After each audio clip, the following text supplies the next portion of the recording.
నాను అనే కదా అంటున్నాను. ఎద్దు బండి సోములు.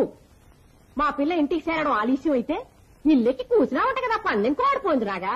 మా పిల్ల రేత్రి 10 గంటలకు వస్తుంది, 12 గంటలకు వస్తుంది, 14 గంటలకు వస్తుంది. వస్తే ఇవాళ వస్తుంది, లేకపోతే రేపు వస్తుంది. అసలు రాకపోతే రానే రాదు. అది మా ఆడజాతి స్వాతంత్రం. అడగటానికి అనుమానపడ్డానికి అసలు నువ్వెవడువి? చిలకమ్మా నువ్వు అనకుండు. ఆడకూతుర్ని అనుమానించి అగ్గిలో దూకమంటే గబుక్కుని దూకేసి కాలం ఆ కాలం. ఎలా దూకాలో దూకి చూపించమనే కాలం ఈ కాలం. ఏటనుకుంటున్నావు? చిలకమ్మా నువ్వు అనకుండు.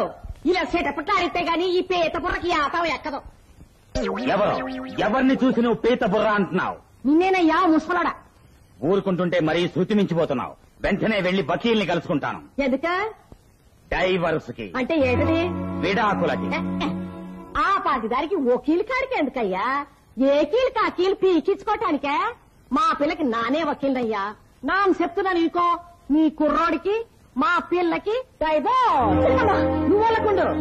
ఇవాళ ఎంగిలి ఇంగిలి పీసోడు